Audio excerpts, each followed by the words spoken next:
I didn't know it was like.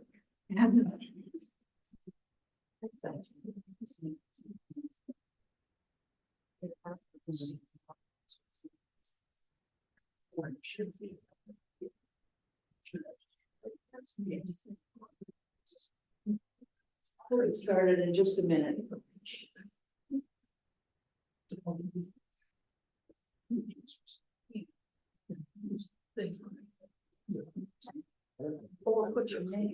Yeah, wasn't it interesting? Phyllis, to be honest, having a hard time joining. It says you guys are currently in another meeting. Yeah. Oh, I know, but like, is there, I'm gonna tell her try. Yeah. I sent her the updated one. The first one said invalid link, so I sent her the second one. It happened is one of the meetings, the original meetings got set up was deleted because it was the wrong thing. And I don't know if it's sent a link to her. Well, I just sent her the updated link, but now it's getting the meeting in progress. Still not working. Can you generate another link out of there?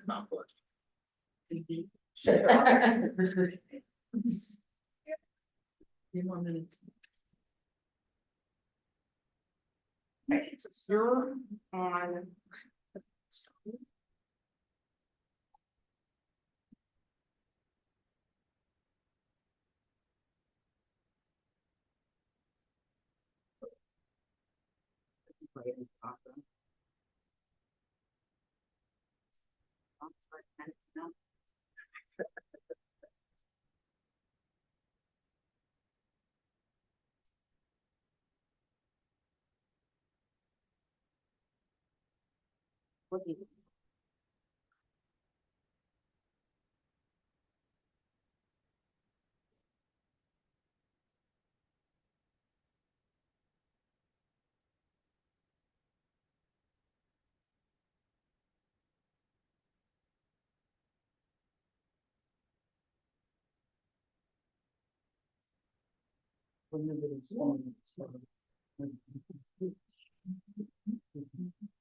Why didn't you just put it in? I'm sorry, can I put the email client on here? Like where is your email on here? With the email, so there's no connection to the laptop?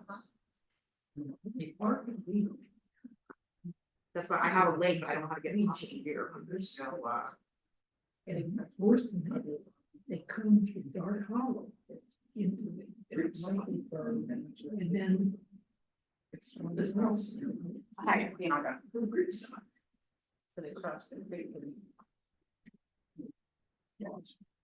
let's go. I know. The Zoom, I mean, we're in the Zoom thing. I copied the invite link to you, but I don't have any, the laptop that it's on doesn't have a email client on it, so I can't email you the link. So I think, yeah, so I might just have to use, you might just have to watch on YouTube.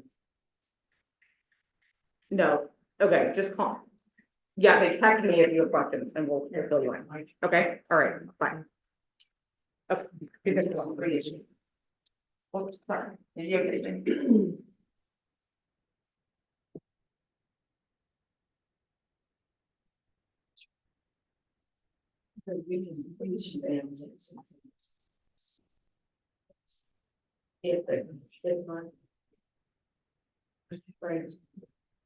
Okay, we ready?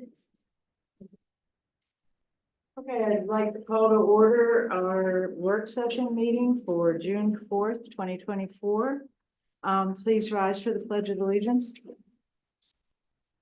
I pledge allegiance to the flag of the United States of America, to the republic of justice, one nation under God, indivisible, with liberty and justice for all.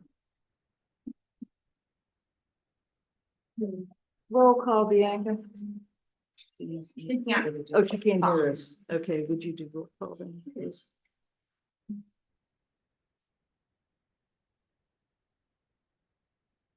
Councilmember Arnold. Here. Councilmember Leonardi. Here. Councilmember Deborah Orme. Here. Councilmember Pagnata is excused. Councilmember Paris. Here. Council President Rye. Here. Councilmember Wilson. Here. Thank you. This evening, we have a registered speaker, which is the Environmental Planning and Design. And Carolyn is here representing them. and with the Dark Hollow Woods Master Plan update. And Patty Friday and Phil Fraley are also here, who are working on this with EPD. So Carolyn, floor is yours.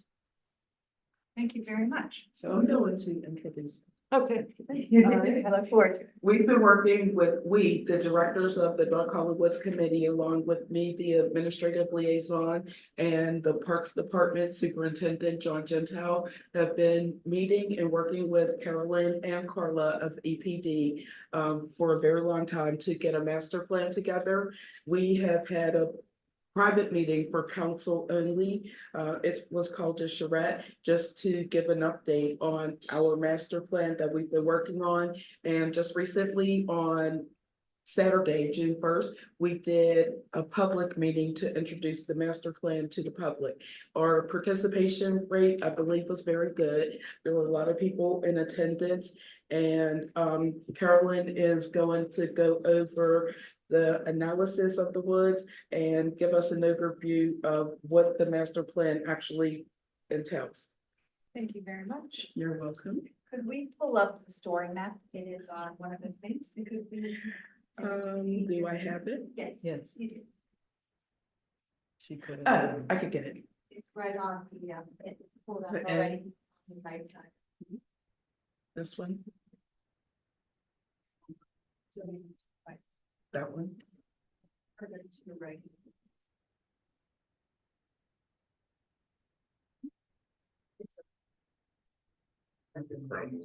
Oh, I see it.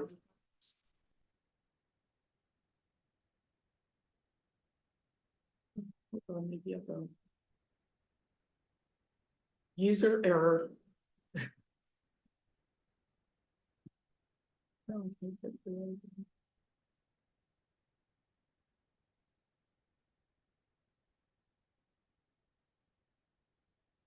Carolyn, why don't you pull it up for us? Thank you.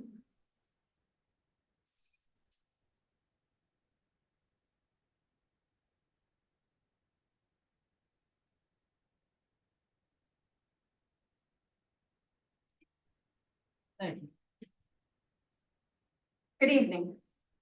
As part of the last year, we have been taking a look at things within Dark Hollow Woods in a variety of forms. And some of that has been technical analysis, and we've met in one discussion with you all sort of partway through that process and thinking about the 2023 activities. And as we moved into 2024, really formulating a lot of the master plan document that will be a guide for several generations is the goal of this document. One of the things, if we move up a bit on the screen, is that ultimately we will have, and we'll just go right back up to it. The master plan document is here as a link on the site. So everyone will be able to access it that way. And following our council discussion, we'll have that with the June date on it. And what we're taking a look at in this document, there are several things. There are 3 items that really emerged as we go down through. If we can scroll up a bit, please, is thinking about how these 3 items of stormwater management, invasive species management, and restoration really want to come together. I think the mug may be in front of you, or the cup may be in front of you. And if you notice that very thoughtful design, it actually has, right, several trees. Well, if we could scroll down through and just take a look here, some background information, but we're eventually going to get to where these 3 components come together in the format of that logo. And we get to the consideration of where our site is and all of the things that are going along around us. We need to consider that this woods, this 40-some acres, 40 plus or minus, has been through quite a bit. We've taken a look, here we go, at a lot of existing conditions. But being able to think about these three components and really, quite frankly, their intimacy with one another, we have something that may seem like it's quite simple in graphic form, but in being able to work through all three of these and their layering, there's a bit of complexity to it. So the master plan really had to contemplate the ways in which the site existing conditions and the desires in terms of some of those right beyond enhancements, but their true function in a manageable way, we're going to be able to come together for each of these three. So as we put together more information with the existing conditions, we can keep scrolling, please. I appreciate that. We started to identify certain types of situations, really instances within the woods. There are different kinds of things, of condition where there may be a slope that's affecting something. There may be how that then affects the runoff in terms of its direction, or this type of soil that is there and what that stormwater is doing or not doing in the ways that we seek for it to do. So each of these instances of these three, we identified that there are a variety of existing conditions associated with each one. We can keep going. And we can look at these, again, are types of ultimate action that we're going to need to work toward, right? So several things maybe just on this one. Something that may be happening at number 7 or 11, right, may also be occurring in other areas beyond where that specific square is. This is a master plan is trying to identify that we have particular situations and that there are opportunities for the way in which those types of things can be managed. So we take this existing conditions and we'll keep going, please. And we have those for each of the three areas.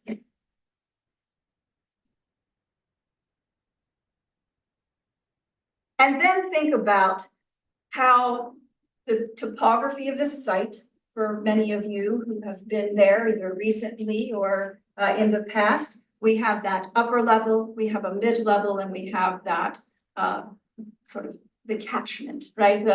That blue in the middle.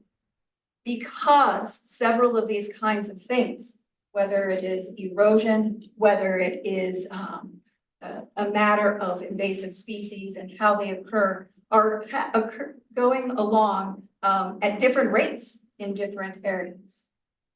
From a management and operations perspective, this type of site that you have here, this jewel, is very different than all of the other kinds of public spaces that you have here in the borough. The manner in which we can identify how this is something that is also requiring some specialty to it is going to be something in as the committee continues to come together and being able to make certain decisions and different priorities and identifying where those particular work areas are. Again, thinking about the possibilities of these different geographies, whether it's up above or down. Keep going, please. So when that then is something that we consider in terms of these places, we tie our analysis of existing conditions and the possibility with techniques in order to address them in the different areas throughout our Dark Hollow Woods. And we further make something, again, that we're recognizing is complex, but being able to get to it in the simplest way and most effective way possible. This master plan is not something that is a one-time project, meaning there is something that is always on the grow, something that may also always be on the flow. And the way in which there will be constant work over the coming decades to these things, again, a different kind of effort, a different kind of project. How maybe some of the things, whether it was in the past down at Riverside Park where you made a particular improvement or something that may have recently gone out to bid, right? It had a very specific set of one-time improvements or one-time kinds of things to address. And then the project may have gotten buttoned up and you closed it out. Well, in this case, there are going to be things that are going to be moving all of the time. So the way in which the committee is going to be able to call upon different types of partners as we get into the action plans, we'll scroll through here a bit, that we have each of these three and thinking about specific management techniques to them. Different kinds of issues are going to require different kind of partners, and we'll scroll to the page. There we go. Yes, thank you so much. So for each of these three areas, there is this kickoff for the action plan, the primary items in which things will be able to be addressed, the types of groups that are going to come from even beyond the borough to help out with this very set of specialized topics, and again, dynamics with always changing and growing and flowing things.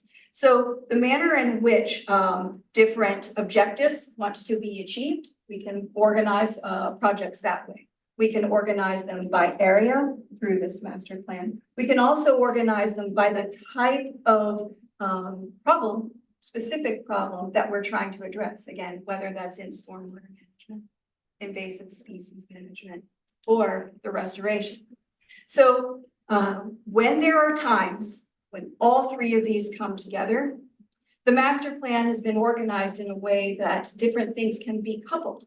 Again, somewhat different than some of the other kinds of projects that may have occurred as part of open space sort of establishment or management in the past that you've had here.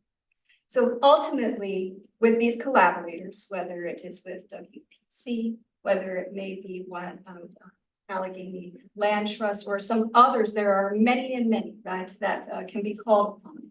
The committee that has been organized and serving in being able to gather areas of interest and areas of specialty to come to the table is something, again, the way in which we wanted to organize this master plan so that it has that flexibility to be able to deal with the situations that are going to need flexibility down the creek.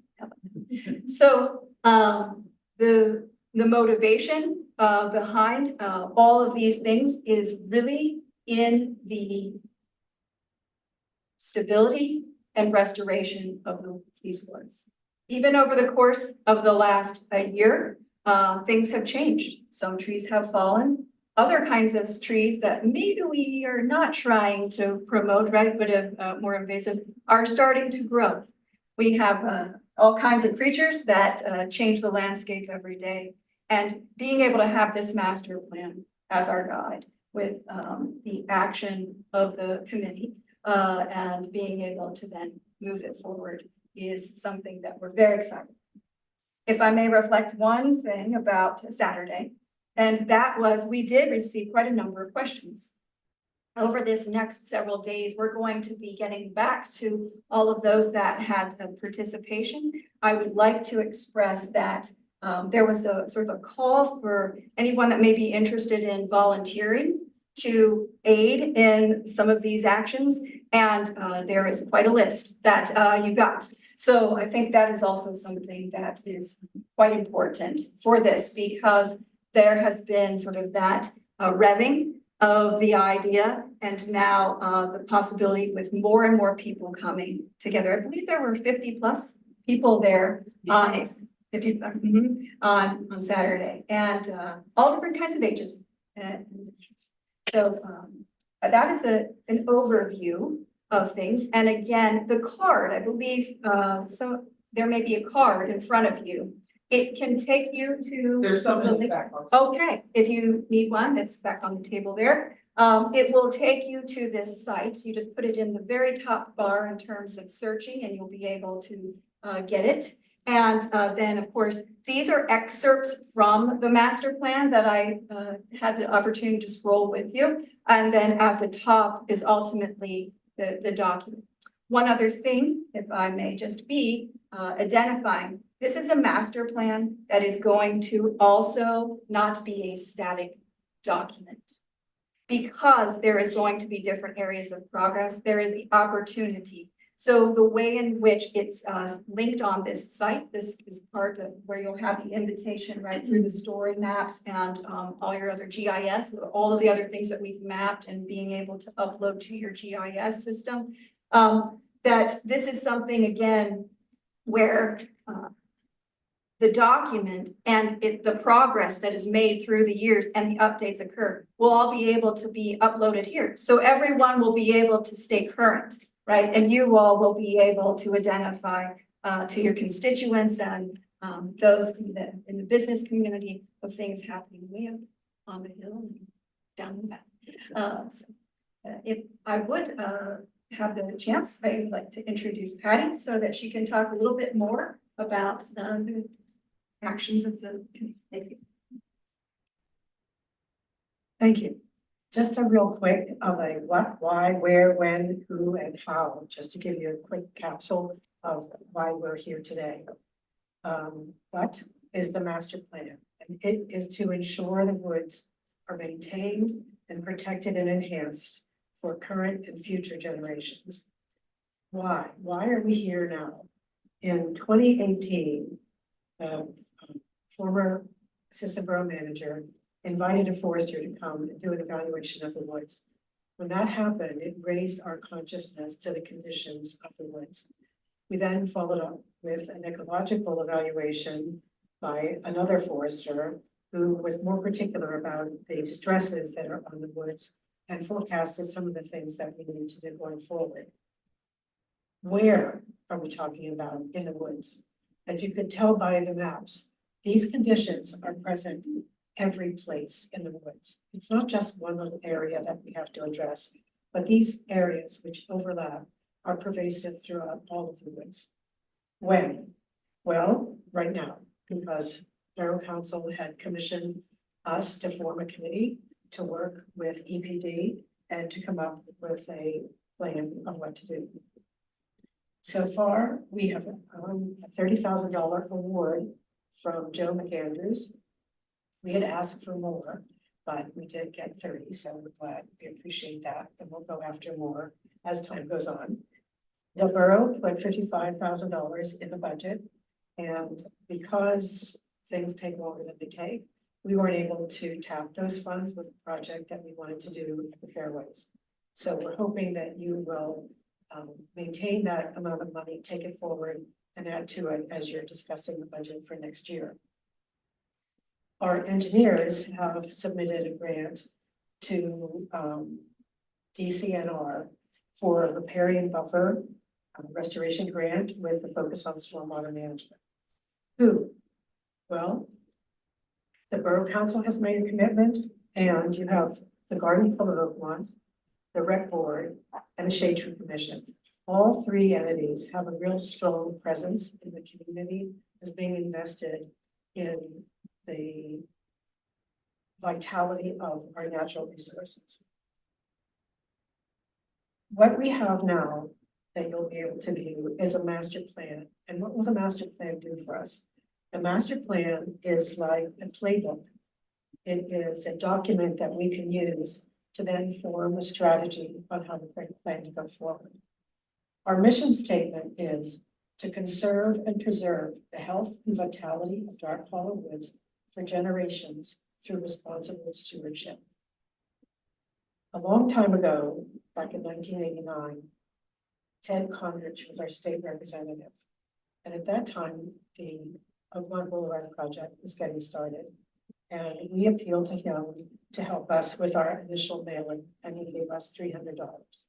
And he said, he gave us advice at that point, and he said, the most compelling thing that you can do promoting this project is to say to everyone, imagine if you did nothing.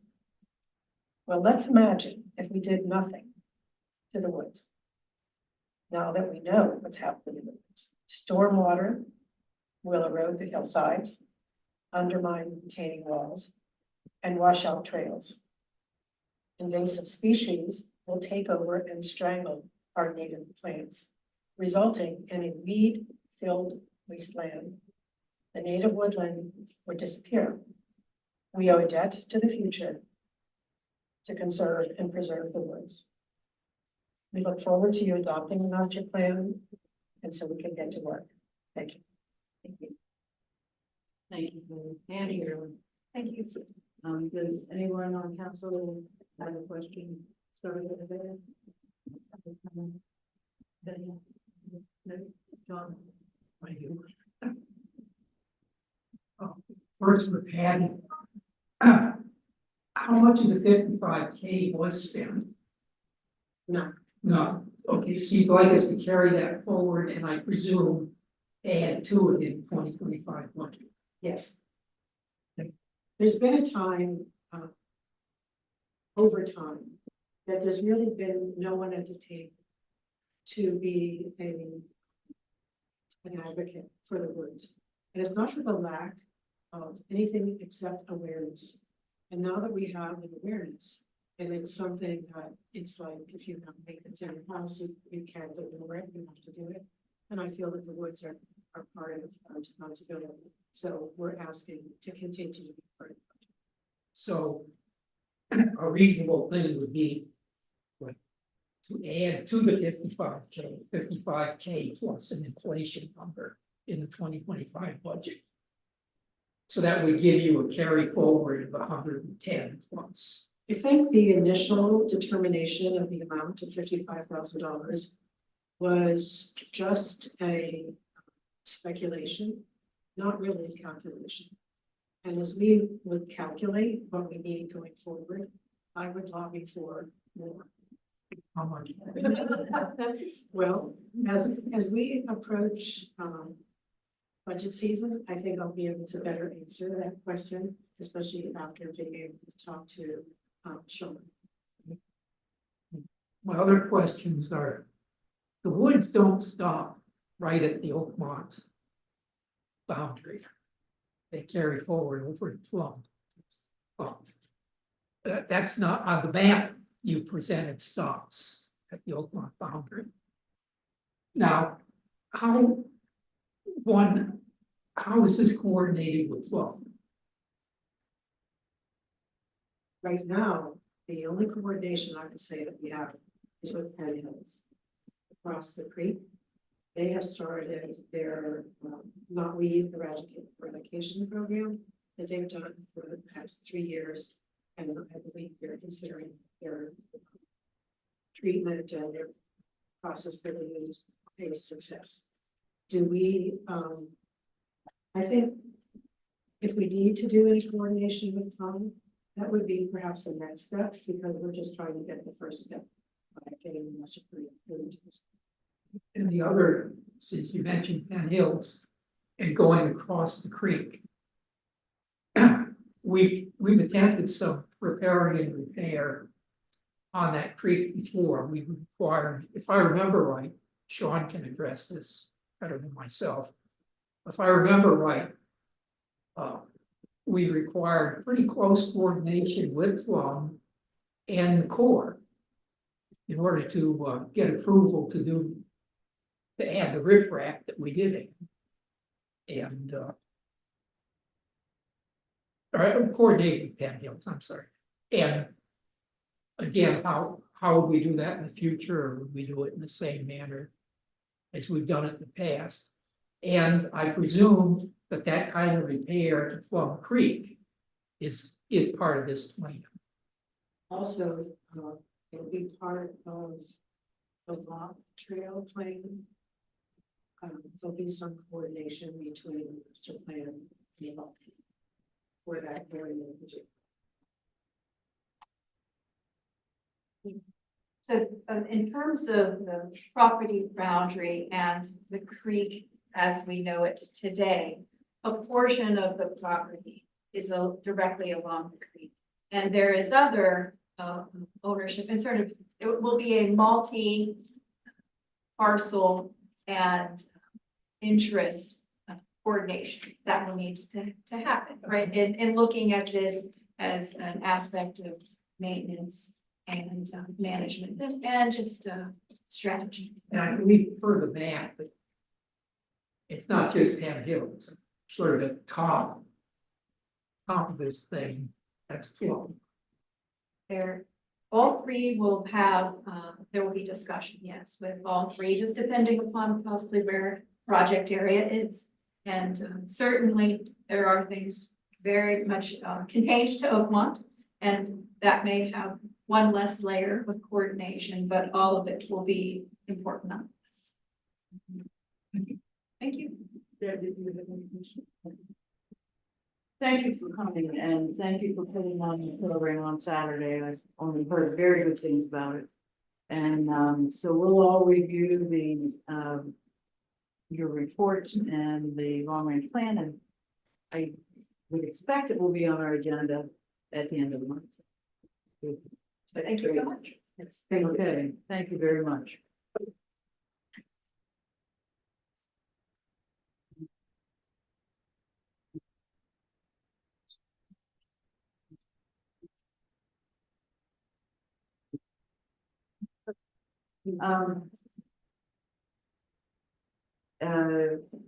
Well, it's now time for comments from the public.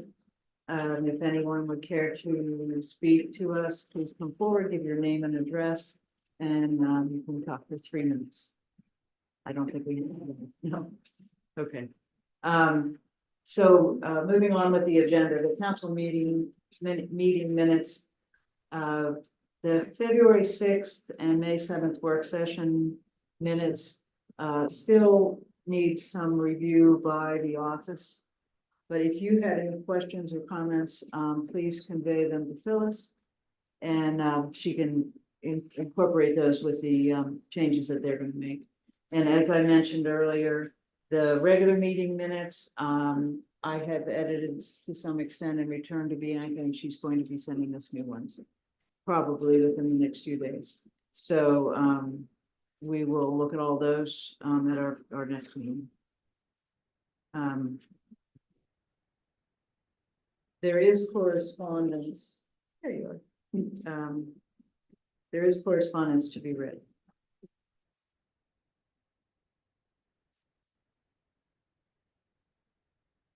First correspondence is from the Oakmont Chamber of Commerce dated May 23rd, 2024. Dear Mr. Bodie, the Oakmont Chamber of Commerce would like to continue bringing night markets to Oakmont in 2024.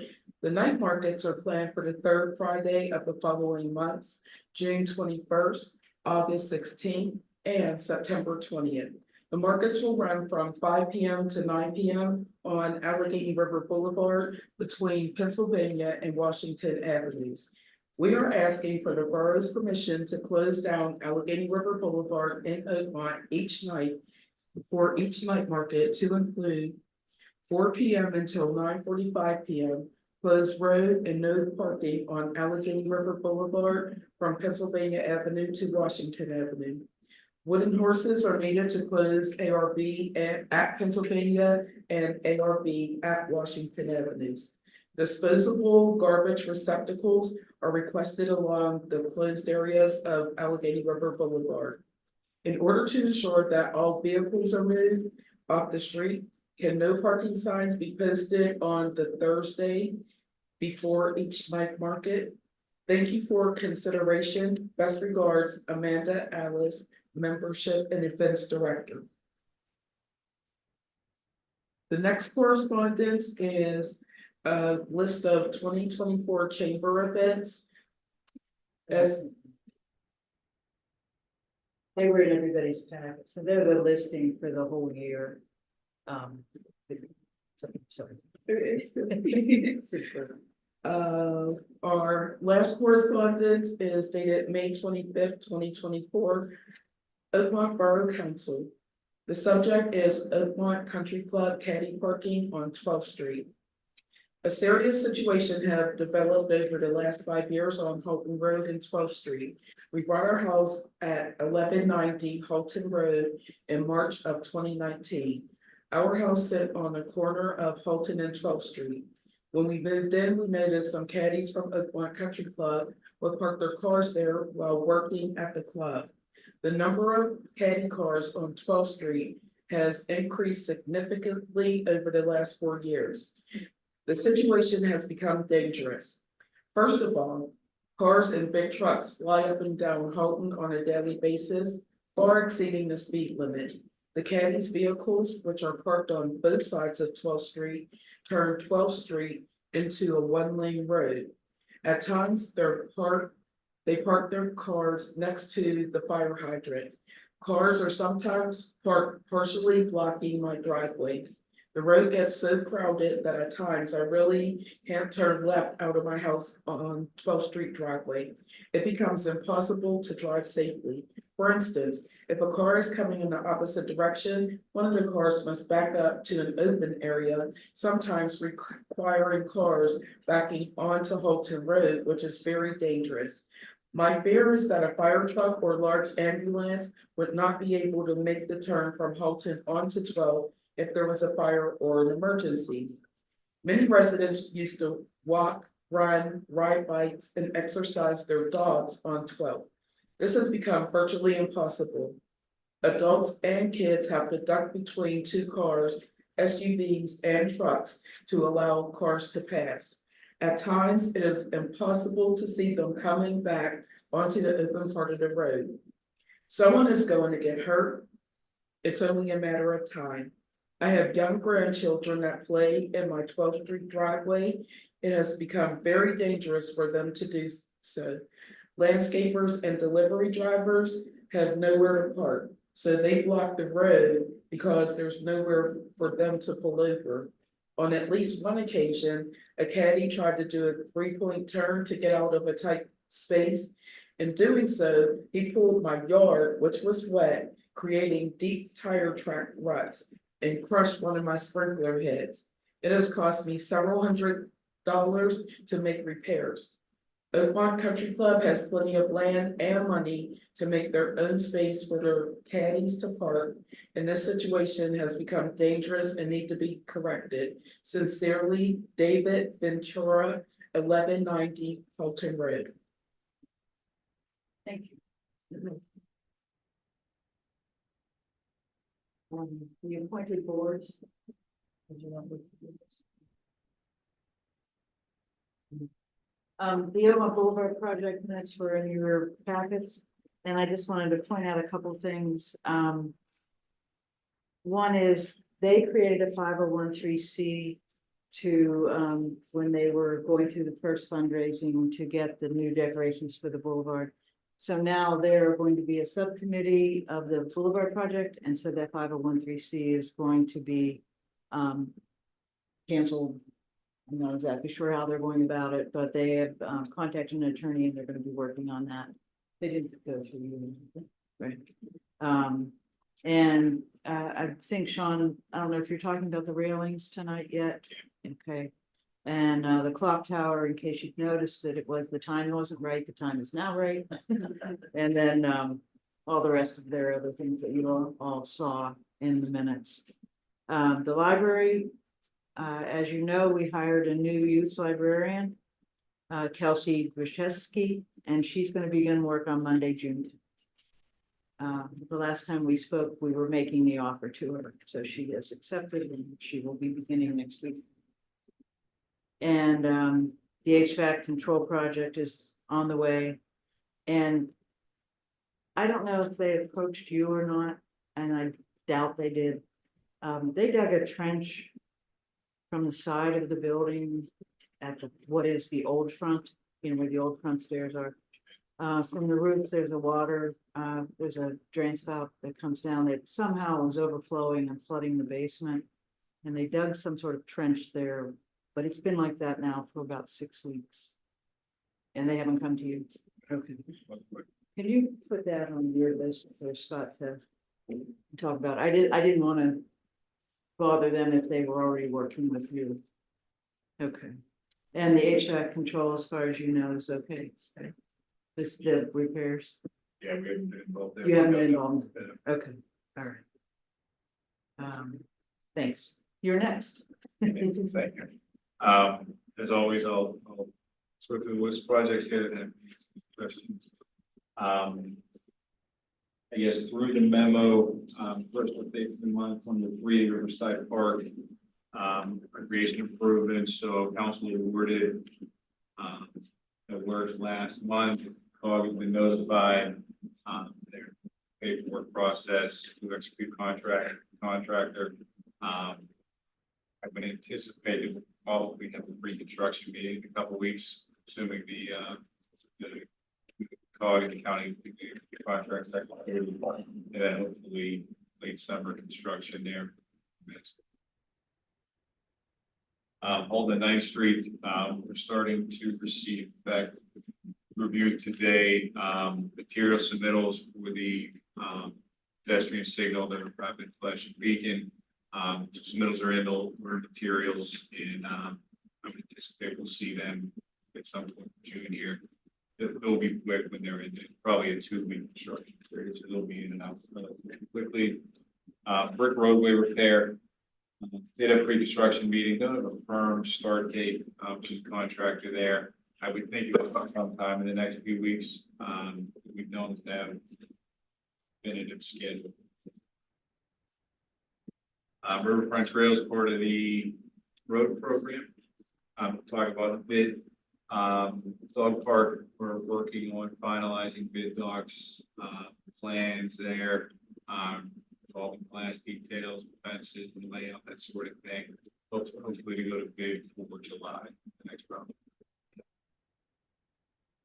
Year 49 ADA ramps, so that's the ramp outside here, and then 2 locations on Alligator Boulevard. County and COG are ready to proceed. We owe them plans and specifications this week to go to bid. Don't have their bid date yet, because they're asking for plans. I think we'll look sometime in June. We'll probably have those to consider for July. Same with the drainage project, getting RFPs for CCTV cleaning that reduced scope.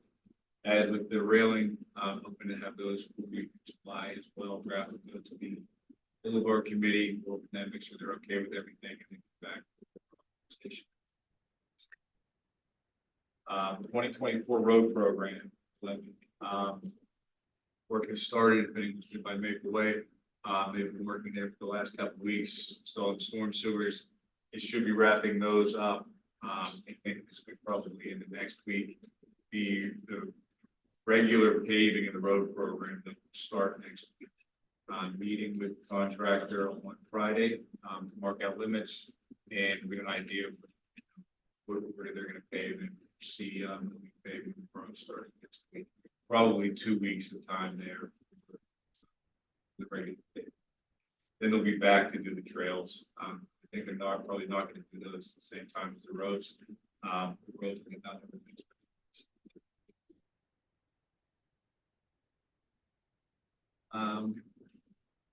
We update Dark Hollow Woods. In addition to the presentation this evening, is did meet with the committee to prepare a watershed protection grant application. Talked about the previous months on your agenda tonight, right, with discussion and then ratified at the mid-month meeting is resolution for submission of grant application.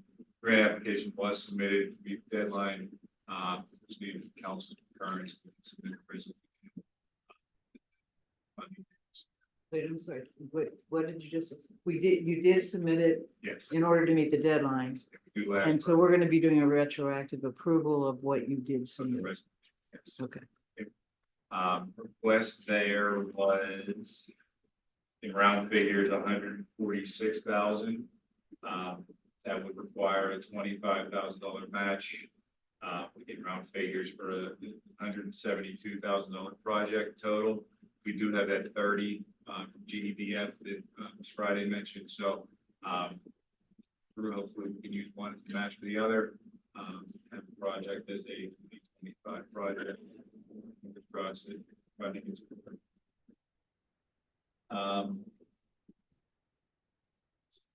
big one with progress, really number 15, 13th Street Stormwater. Actually, the next two, 15 and 16, have been advertised. They're out to bid together. They will open on June 26th. So we'll have bids for council's consideration next month. The Commons project, the first part of it is the swale and stormwater collection improvements behind the first set of townhomes. Then there are add alternates to address the issue with the sealing basin, add an under drain and add some additional riprap there to resolve the standing water from the that carryover project. And then there'll be a second alternate for a yard drain in the area where the water is getting trapped out. So we'll have those 3 different parts of the same good for consideration. With that, different contracts, different bids, but opening the same day as the fire department sidewalk and apron. So that'll be sidewalk out here, basically in different alternates, the whole block, from the alleyway up to Fifth. There is an alternate for the request of the chief to install tubing, heated sidewalks. We need to install the boiler, the stuff in the building separately. We do that with a contract, but there's provisions included in there to do stuff outside. It needs to be installed sidewalks. 88 parking exhibit for Allegheny Boulevard. Did finish up actually, so we'll have that to the borough. It'll be Scott's inbox tomorrow here. I'd like to meet with the chief, Scott, like to join as well. And look at it, the number of spaces actually meets the ADA recommendation for what's there. We do a few areas we can add, it makes sense to provide some more better placed accessibility. Last one to add is not on here, actually. We talked a little bit about Plum Creek, that stream bank stabilization. So that was another carryover project from actually not the previous borough engineer, but another engineer working with the borough. There was some funding left there. Scott and I talked about, we extended the grant deadline. So we're working on permitting group out last week or so to look at what was done. There is some work left to do there. So we're going to finish the string, finalize a bid there. Early stages, a little bit, probably a later summer bid, but looking at committing the rest of that grant funding that's still hanging up.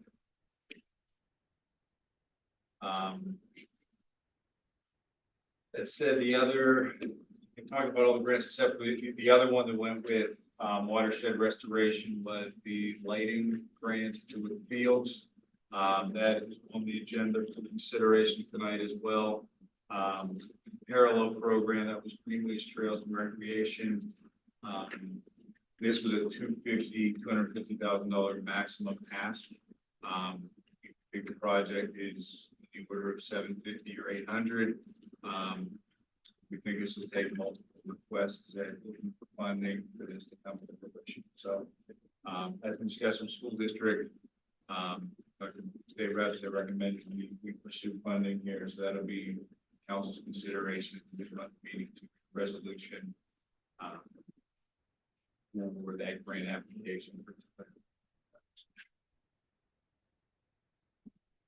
Development perspective, the representatives from Tom and Eddie are here, so we'll save that discussion for a little while on the agenda. And I think that's all the project stuff I have this evening. Any questions for me? Thanks, Sean. So we're gonna go around. Any questions for Sean? That's it. No. I had a few too. Well, on item 3 on the Riverside Park improvements, do we need to wait for a formal approval by the COG, which would mean we have to wait for the next meeting? Well, we need to wait for contracts to be signed. I actually don't know whether they take those to a meeting to be signed or not. We usually do. So then, yes, we have to wait until after the next COG meeting for contracts to be. Rob Frank has been notified, the process has started. Likely, yeah. Only other question was the perennial one on the large wastewater treatment grant. Are you aware of Hatch's status? No. And I guess the perennial question, early committal of those funds. Yeah, I'm not, unfortunately. We haven't been involved in in their project. We helped pay the grant, and that was about the extent of it. So I don't think I'm much help there. The lighting one, we already have a kickoff meeting with Joe, and get that one moving later this year. But the big one, H2O grant, I don't know how that's paid for. On the lighting, that would be consistent with his, was it 3,000 feet a year or something he wants to do?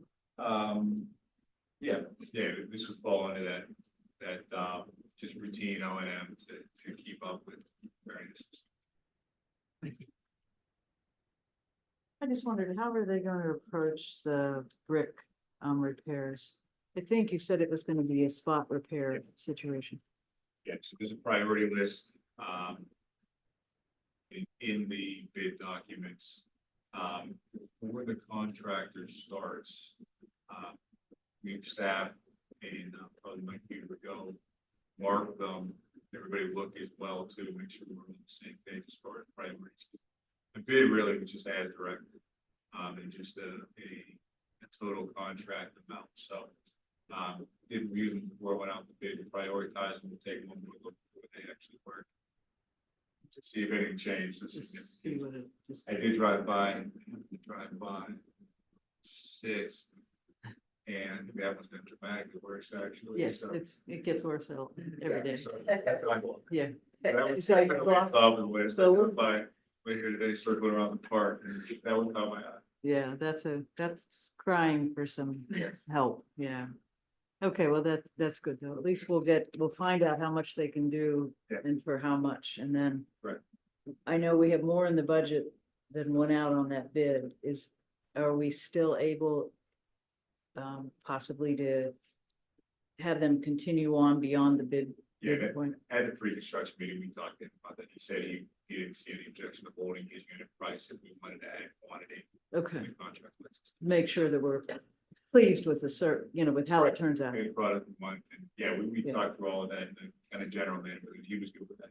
Okay, It's more to be done, and we could work with him on schedule and that kind of thing. I don't think we'll have a. but there is a chance we might be able to get more done Yes. this year. Okay, great. And one other question I had. Oh, I've asked this, I brought this up before. The pathway from the walking path between Edgewater and Yes. River's Edge. Is that on this year's project list? The two that are on this year's road program are the Arboretum Trail, and then along River's Edge, along the river there to repair that trail. Just to prepare what's already Repair there? what's already there. Okay. What we could do as roads get done over the next couple of weeks, see what budget is too, and maybe talk about adding that to, scope as they come back to do the other trails. Okay, We can keep certainly it, look at that. keep it in the back of your head for that. Okay. And Phyllis, could you, put on Scott's list? The homeowner on the one side has been cutting the grass of our right of way, and the homeowner on the other side is not. That we should be cutting that grass. And exactly what it is. It's, he'll know the opening, from the walking trail up into River's Edge. Thanks, because I know I don't remember the. No. Okay, does anybody else have any questions, for Sean? Yeah, I had a question for Sean, but just another do out for Scott. Just for those of you who thought to jot it down. Just for us to not overlook the original request for number 17 for the ADA. The specific request was for a parking spot outside of the lawyer's office, so I just wanted to make sure that we overlook that. Outside of which? Lawyer's office, I don't have the what's their formal request for. And that it was for one of the lawyer's office. Yeah. Smoking Guns. So- That was the original Smoking Guns, that lower part. Did a lawyer request one? That brought this original request. That one had requested. That was smoking. That was probably not, oh, okay. Are they still requesting that? Yes. Yes. Please. Okay. Yeah, They call I it. just wanted to make sure. Yeah, that we have. Okay. Okay. Anything else? No? All right, solicitors report, very good. Thank you. Phyllis, the assistant borough manager's report. Yes, the resolution that Sean mentioned for the watershed grant is in council's packet for your review, to be, approved or looked up for next regular meeting. And also following up with the Dark Colored Woods presentation, we are desperately in need of volunteers. I will be out at the night market on June 21st to actively recruit volunteers. There's some volunteer forums in the back. There are several projects that a person can volunteer for. There's photographers, archivists, grant writers, in addition to what we're already using LSSE for. There's historian, tour guides, and also project crews to help the garden club when they're going up in the woods to remediate invasive species. So if any of you know anyone that would like to volunteer, like Jamie, I reached out to the Girl Scouts to see if there's something that they can do. That would be greatly appreciated. We're going to start doing outreach to larger organizations such as churches in the area to see if we can get a recruitment base for the volunteers for different projects that will be needed. The only issue is that a project may not start for a long time. So we may lose interest there, but we're actively seeking volunteers. Also, I would like to introduce Simon Joseph, who is the Master of Public Administration graduate student intern that is working with us over the summer. He's working on the climate action plan. He is also shadowing Scott and I at different meetings. And there's other projects that will be working on throughout the summer, but his main focus is to help us get the data for the climate action plan. And that's. And that's all I have. Okay, the street department report is in your packets. I think this is, if we have questions at our next meeting, when Scott's here, you don't care to speak with you. No, I think it's somewhat self-explanatory, but we'll hold any questions till Scott. Okay, and we already read all the correspondence that we had. And now we have the ordinances that we discussed at our last meeting and that were in your packets. And so I guess we can. Okay, the one that was not included in our original package that we had last month is the one regarding the fencing and walls and barriers, and Kate can give us a little bit of an update on that. Sure, so this is actually a little bit of catch up. We were talking about fences at the planning commission meeting a while ago. And the planning commission members who had been there a while all had one version of a fence ordinance. And then what's codified is a different fence ordinance altogether. So there was a new updated, more detailed fence ordinance that was put together by EPD originally, went through planning, and then it just kind of died out there. So, but planning thought it would be, helpful. I think it's much more descriptive and gives people a better sense of what they're allowed to do with fences. So that's the reason that this one has come back up, and that's just to kind of catch up and get that on there. And so that's one where at your voting meeting, that's just going to be a motion to advertise. So that one we're kind of moving further down the line, but the other one should be on the agenda for approval. But you'll see it has like diagrams. It's It's a helpful. big improvement. It's nice. Yes. And I know that there's been confusion regarding fences and especially corner lots. So it really helps clear it up. And even drawing a picture of a corner lot. I mean, that Right. seems kind of No, but I think it's. juvenile, but it's necessary. It's very hard. And to it's explain something, in and words. that way it'll be on the website instead of Yeah. just hidden away and Right. commission with memory Right. binders. So this will be a big improvement. Okay. And then the others we had reviewed, I believe last month. Just, again, we'll go around the room. If anybody has any questions or would like Kate to give a little better explanation. Actually, why don't you add a little explanation to fees and fees for all the, our kind of occasional, not annual, but often review of, fees for amusement devices and other. Sure, so the fees for amusement devices, that is actually a tax rather than a fee, but we call it a fee, but that's really what it is. It's how the borough's authority to do so. And when the borough had updated its fee, publication and had included an increase there, but we hadn't caught up yet on the ordinance side. So it's just making sure that our legislation is, in place for that additional increase, which is already reflected in our fee schedule. So it's really just kind of administratively making sure that we have gone through the proper adoption procedure to get it by ordinance as well. And the fireworks is on the same plane. It's getting us just to repeat sort of the state ordinances. Right, so we're catching up, our current ordinance is out of date regarding because the whether and how boroughs can regulate fireworks likes to change a lot given state statutes, so that just gives us. We talked about that, Chief, I think last year when it initially came up, to make sure that your department has enough teeth to kind of enforce what they can. Anybody have any questions about these? Yes, I do. I noticed that there was one ordinance. Let's see.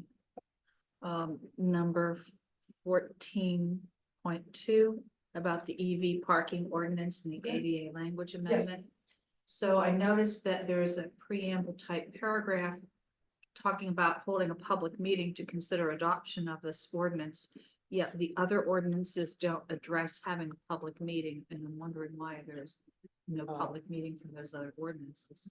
There will always be a public meeting before an ordinance is adopted, and sometimes depending on which form your solicitor is using, that language will be included, and sometimes it's not, but we will always make sure that that requirement is met. Thank you. Yeah. Good question. Yeah, okay, any other questions? No? Okay, then we have two resolutions and that we'll be considering at our voting session. You want to talk about the Dark Hollow Woods one just a bit? I did talk about that already, when I talked about Dark Hollow Woods, it's in your packet, and it'll be in the June regular meeting for consideration by council. And then we have a Comcast franchise resolution from Cohen Law Group that John's going to give us a little more background on, especially for the newer people that weren't around, I think, when we started this process. Okay, well. We negotiated a contract with Comcast, along with a number of other community who are members of Gaming and Bar. Cohen Law Group has done this in the past. They've done it again. It's somewhat involved negotiations, so doing it this way in association with other members of the co-op provides us an economy of scale. We pay one lawyer to do a complicated negotiation on behalf of everyone. He's gotten us a good deal in the past, and this is a good deal this time. And all we really need to do is one, to advertise it. And in his presentation, there's a public notice, which we should ask the assistant borough manager now to actually put in the paper. And the other is there's a resolution we will have to pass once it's advertised, that just sort of ratifies the existing agreement. So we'll vote on this, and we'll pass a resolution next meeting. If it's advertised, yeah. You have to have it to be advertised. It has to be advertised, and you have to have a public opportunity for public comment. Okay, good. All right, our guests who have patiently waited for the past hour on community planning, the planning commission meeting minutes were in your packets. And this evening, we have Tom Netty Food Products building, will be building an addition and a land development plan that was presented at the planning commission meetings last week, 2 weeks ago. Yes. I've been at, public meetings where they were, advertising zoning ordinance changes. Oh, that must have been dreadful. I think, I was saying that I think we sat there for 2 hours before the mayor was like, hey, let's take a recess and kind of rearrange the agenda. Yes. So this hasn't been too bad. It's somewhat informative. Because I'm now interested about the night markets. Night markets are very good. Yeah. You should come. Is it just like a farmer's market at night? Or is it Oh, mini there's- fair? Well, the with stores are vendors? open and sometimes the stores give beverages, adult beverages as you want. It's always good. It depends on the week. I think it varies from time to time. But it's worth checking out. Is it like all summer? Is it only like 1 or 2 weeks? We can give you here, I can give you my calendar here. Well, Is it on the website? Is it on? yes, it is on our website. Okay, yeah, I can get it there. Yeah, okay, but it is, I didn't let Phyllis read it. And then he would have known if I'd let her read it. And it's certainly on the Chamber of Commerce website. Yeah. And if I can find my piece of paper when you're done, I will give it to Yeah. you. Okay. So, to business. So my name's Lenny White, engineer with KU Resources, here on behalf of, Tom and Eddie Food Products, the applicant, and Guardian Construction, the developer. So Guardian actually couldn't make it tonight. They're at another meeting, so I'm kind of filling in both roles here. Project is to demolish an existing building and build a new building addition at the site of Tom and Eddie, at their site on Allegheny. So we're looking at tearing down the pizza shop.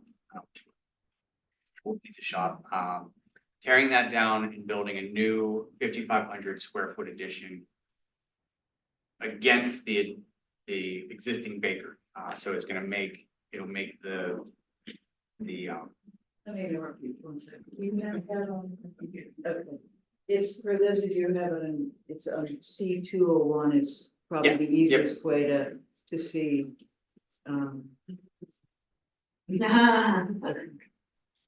And Haley will give you a copy if you want to see. Oh, yes, please, thank you. Okay. Here, you. Want to hang on 1 second? Yeah.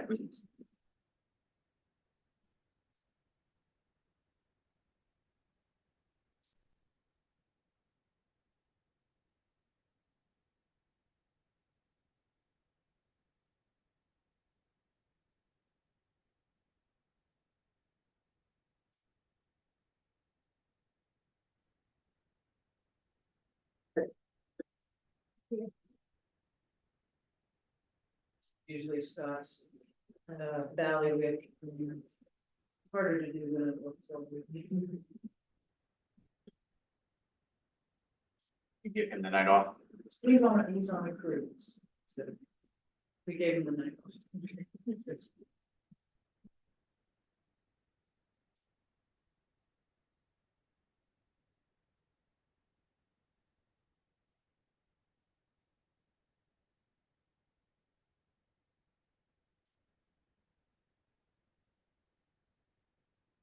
Did C201? That one worked too. Does that look like? Yeah, they're all the, Okay, good. Then it would.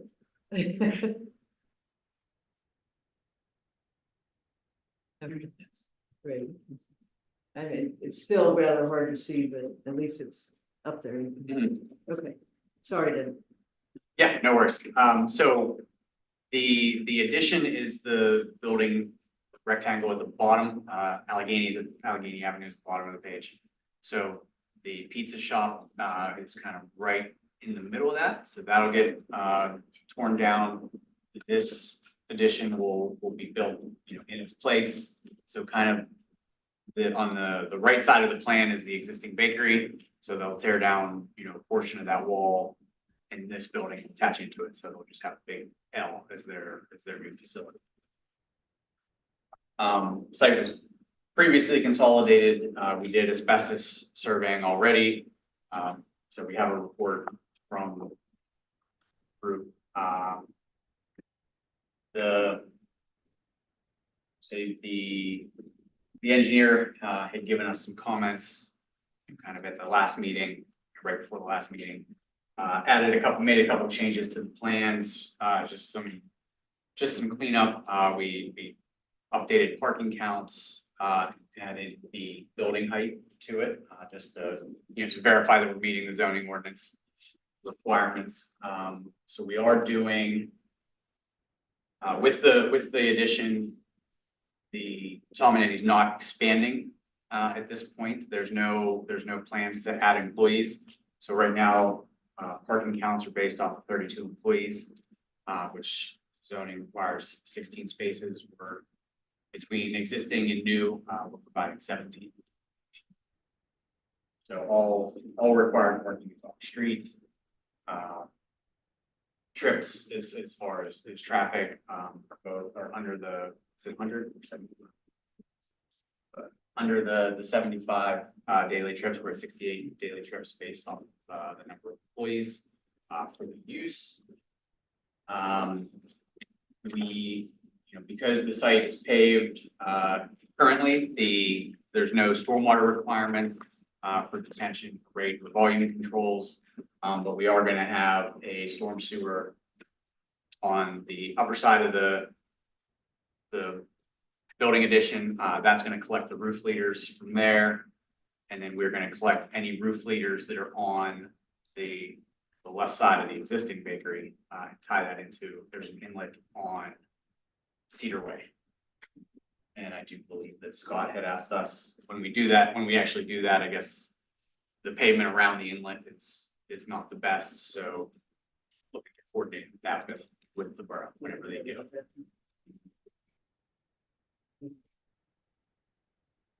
One of the comments from the engineer with their last letter was lighting.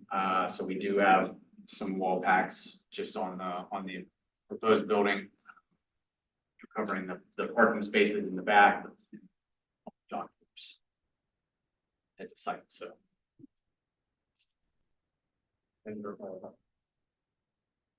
main things we went over at the planning commission meeting. Plan was submitted to the conservation district for their review. So we're just still waiting for them. The county review came back. Their comment was easements. I believe you're proposing any easements, or are there any existing easements? So. There was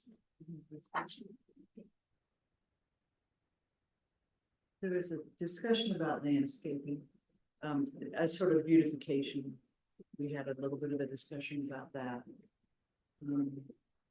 at that meeting. Do you recall that? We talked about the parking requirements, and then it was whether or not that section of the ordinance applied because it was a non-conforming use, and then also whether or not it was the intent of the ordinance. And then Scott followed up with me after the meeting, asking about Allegheny Avenue. And I mean, that's something that'll be trees in the tree wells, right in the between the sidewalk and the. Mm-hmm. That's something that you're gonna have to get into the budget and just see everything between Guardian and Tom and Eddie, since they're working on that. Sean or Kate, do you have any questions based on that? Sean, you've got all your answers to your questions. Most part, I think we hit them all. They did indicate they'll submit a lighting plan. While out there, we talked about landscaping. The rest of the stuff in our letter was procedural with the strips. I think great significance left. We didn't Planning commission would recommend. Right. I'm not sure. Yeah. I mean, the main one. Yeah, some of Okay. yeah. Yes, that they recommend preliminary and final approval of the town that he revised and will develop, continuing to be issues and engineering report is satisfied, including the landscaping. So both of those have been satisfied. So this will come before us at our next meeting, whether or not to, give preliminary and final approval to this construction plan. So are there any more questions for, Mr. White? No? No? Okay, All right, thank you. thank you very much. Thank you. Thanks for your patience. Someday we're gonna get this agenda moved around a little bit. I'm not sure when that's going to be.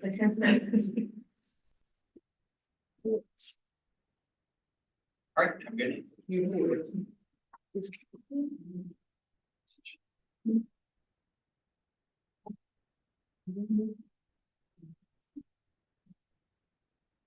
Okay.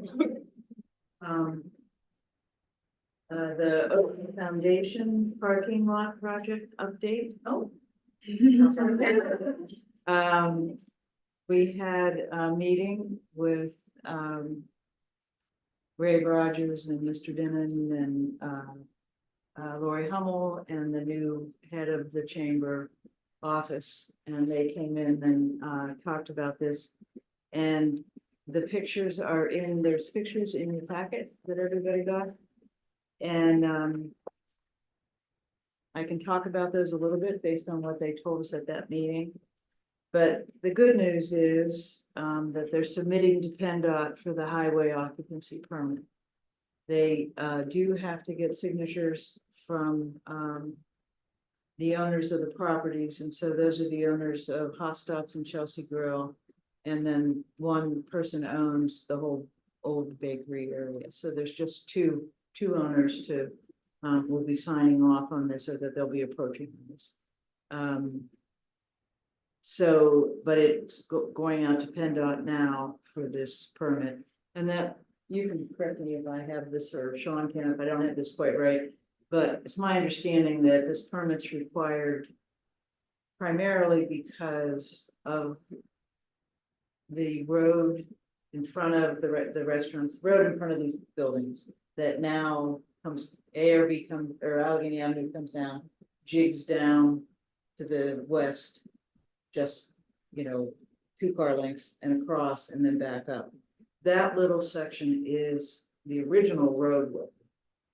For people who were here a long time ago, the railroad, the railroad building stuck out into the roadway. So this just went around the road like that. So when they did the Boulevard project and the renovation, and they took down that old railroad building, the road was not closed off. They kept it, and that's why there's that strange little parking driveway in front of these restaurants. So that is still, Allegheny Avenue is owned by the state, so that little roadway is still owned by the state.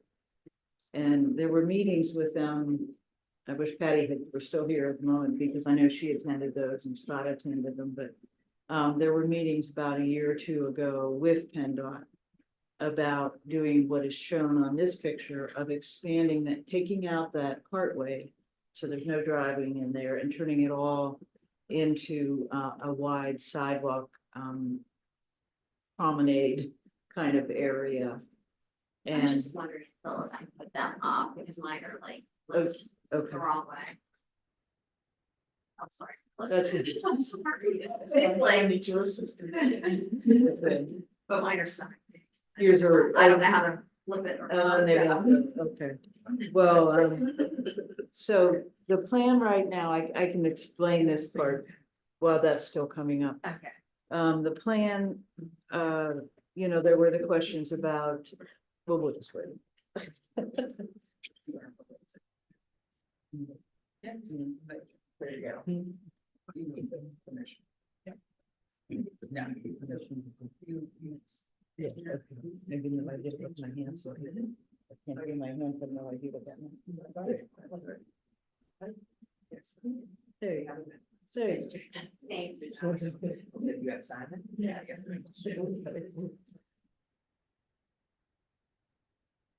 Simon, next time we're gonna put you in a chair back. I know, I was like thinking you should just have it Yeah, right here. just pull a chair up, you know? Thank you so much. Okay, so that gives you the picture of the whole area. So, this drawing is slightly different than the one we discussed when we met, just a little bit. But the one thing I just wanted to comment on is, if you remember, we had the question about Advance Way and keeping Advance Way, which we are keeping, but it is now going to have, in addition, a narrow sidewalk that runs along the edge of Chelsea Grills building. Right now, Chelsea Grills building has pipes and vents and things that are like kind of in the cartway almost. So there's now going to be a green area and then a 5-foot sidewalk against the building. And then there's, as shown here, a sidewalk on the parking lot side of that roadway. So that is a change that you can't see on this picture. But to the best of my recollection, that's the only thing I remember that's any different. And there will be, Advance Way is one way going west in towards Cedar Way. And there is no entrance to the parking lot from Cedar Way. That will be, there'll be a very big sign saying no entrance there. So the only two you'll have to either enter it from Advance Way or come over to Delaware Avenue to enter the parking lot. And there are 44 spaces in this parking lot. Because of the roadway that's being removed and turned into the sidewalk, there used to be parking on the two sides. And I think those two sides parking added up to somewhere between 18 and 20 parking spaces. So the net effect is an additional 20-some parking spaces. But this parking lot itself will have 44. Hang on one moment. And just see if there's anything else, because then I won't be able to remember it. And the trees, you can see the tree openings along the way. And at the moment, they are planning for those to mirror the frontier elms, which are the trees that go along the pavilions. So the two sides of the road will then eventually have sort of a matching tree canopy. And there will be, a nice amount of greenery, as much as they can do reasonably. So that's their picture. So John, what was your question, John? Two questions. One is, do we have a timeline for actually doing this? They Yes. are, they have to get this HOP, this highway occupancy permit. And once they get that, it was my understanding that they would then be moving towards getting bids and moving on this year. And secondly, you mentioned approval of the existing property owners. For the HOP, and you all know, either you or Sean probably know a lot more about HOPs than I do. But what is really required of them? Because this roadway impacts their properties, the roadway that's being moved. Anytime that happens, this is my understanding, anytime that happens, the property owner that abuts that roadway must give approval, or they ask for approval. I think there are steps they take if they don't get that approval. I think it's not a, they don't have a veto power. I don't believe. Okay, that was the question. Who the property owners are. We anticipate any, considering existing legal actions. They did. Borough, do we anticipate any problem? The people that we met with from the chamber did not make any comments about expecting a problem. So. And we didn't discuss it beyond that. Nobody. But it should be, and then as you turn, you don't have to, but in your packets, there is the renderings, the pictures to give us a feeling of what this is going to look like. And, it's gonna be, in my opinion, it's gonna be a big improvement. But just, there is no possibility of a veto. As far as I know, but I can't really speak to that. I mean, it's in the hands of PennDOT, so.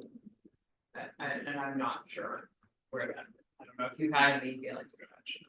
Yeah, we haven't been involved. I don't know what they, what the property owners requested, unless it's impacting their property.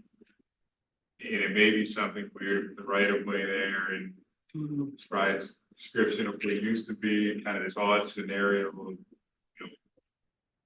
the overlap, so, yeah, I don't know. I know that when they're taking away like entrance, there's more, but that may impact on property.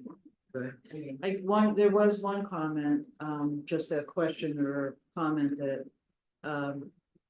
this will take away parking from directly in front of these buildings that currently is good for handicapped or, to be able to do that, but there's still parking along the side and there's still parking along the roadway. So It's it's pretty dangerous. I mean, way it if is you're- now. Yeah, yes. if you're walking, Yeah, people, right. like people turn when they're not supposed to turn on Allegheny River from that space. And also walking over that. Yeah. I know people that have fallen along the road, because it's often older people that were parking right there, and then it's a very awkward walking, so. But that's. And It's there's a parking very behind positive too, meeting, and. Oh, Phyllis, okay, Phyllis is pointing, they got a, something from PennDOT today. We anticipate that once they receive that.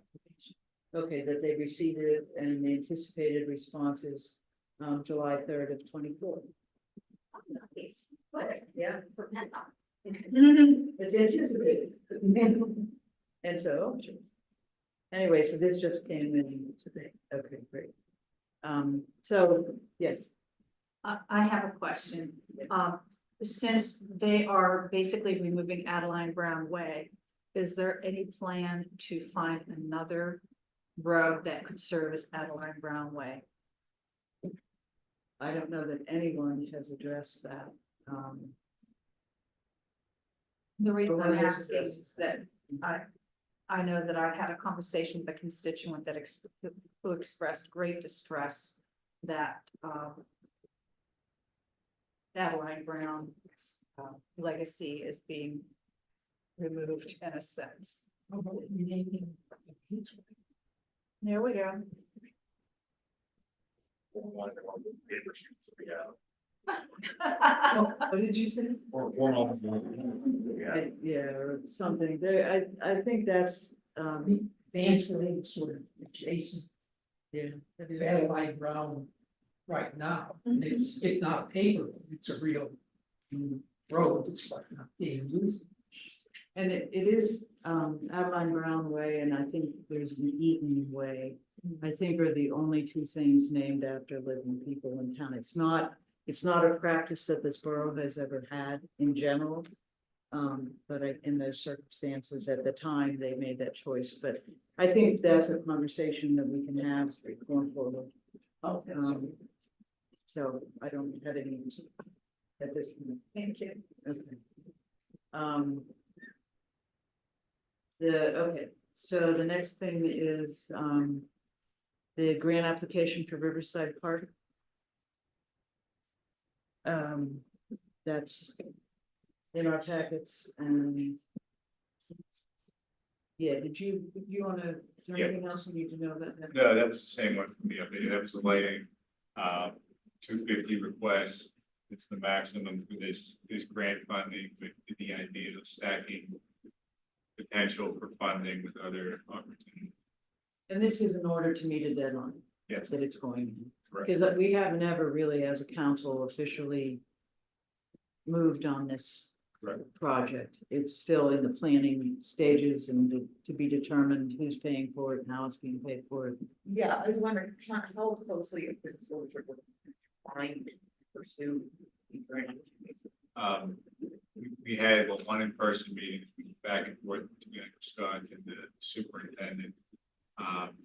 They met with representatives, legislators, they actually suggested we submit here. The initial conversation was wait until LSA in the fall and submit there. Representative suggested we submit here. He did suggest another grant opportunity the school district is working on.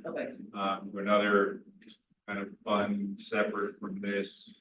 No, I don't know if that answers the question, but they have been. No, it's fine, I was curious to make Participants sure in the that they process. are active participants and also Yes. looking for opportunities as well. Yep. Great, thank you. And they do their budget right now, and I know they had asked, we had sort of had a conversation about what they were going to put in their budget. Does anybody know that? I mean, they want to raise taxes by 5.3, and I don't think they have, if they put the lights in. Right, like that's without the lights. Yeah. Yeah. So they're not, they're Right, not. so putting- I'm concerned that Well, then, and that's, the option for so sustainability. they're not planning then for this year. Right, it's a substantial increase without that. Yeah. Right, Right, if we're not raising. It's a Right. different story, yeah. right. So, this is, we're putting it in to keep our. kids in line. Good faith effort, yeah, the money's there. In a discussion with the district was that. However it shook out of match borough and district or anybody. We knew we needed to pursue grant opportunities, right? So this one's due now, let's say it's due in the fall, maybe some others will come along. It's very, very unlikely that construction would be a 2025 project. Definitely not in their budget from this summer to next summer. Unless money pulls out of the sky, these grants already come through. This is likely a 2026 construction at the very earliest. Okay. So for everybody's, even for the borough, for your two budgets out there, a budget and a half. That's all. I just didn't know where they had come from. Yeah, I think it's good that you brought that up, Nancy, because they have to seriously, or Jamie, actually, they seriously have to. Come up with money. I mean, it can't be this. Okay. And then the VOC meeting, Scott just wanted to point out that, there will be somebody coming to the July work session. To give us an update on the VOPs. I know some people have attended some of the meetings. But they will be coming to tell us where they are. Attended the last. You did, okay. All right. They were talking about the signalization at Plum Street and ARB. Wanted to know the borough's input, their stance on what's going on, and they will be here in July at the work session to talk about it. So that's just something to keep in mind and maybe check. You know, he circulated some of the information, maybe read up on it, see what they're planning, and then you'll be ready for that meeting. Yes, John. Phil was mentioned possible lights on Plum Street. And we had a whole meeting with about people in which the borough was very clear that they strenuously object to them. And furthermore, at that meeting, the VOP people agreed that their traffic study in support of that light was deficient. And that they needed to redo their study. So I don't see why it's anything but an unsettled issue at this point. And that's what we'll see what he has to say. See whether they have made any actions on that since we met with them last year. But we should bear in mind. One, that traffic study was deficient, as we pointed out at that meeting. And that they agreed to redo it. And secondly, that almost regardless of how the traffic study turns out. Because of the cost. To the borough. Not borne by the VOP people. That the borough strenuously objects. At that meeting, that was the comment, and the comment back was that they expected there to be grant money. but you never know. So that'll be a discussion for them when they come. It's just one other issue for speaking to people at the COG who dealt with VOPP bike trails on the other side of the river. They were initially contacted and told that this would be almost gratis. It turns out that now, at least for them, they are being asked to assume the cost of striping, painting on roads, maintaining that painting, and most significantly, assuming liability. Well, I think And bicycles on Allegheny River Boulevard is a big liability issue. Well, I think that's for the July meeting, that we can, because I don't think anybody here can respond to those issues. But those are the issues I know that was raised when we met them here in the But group. just so long as they're issues and not considered settled or something. Well, I don't think that they are, but they're gonna come and talk to us, tell us where they are. Under finance, we have our warrant list, budget reports and balance sheets for May. If anybody has any questions?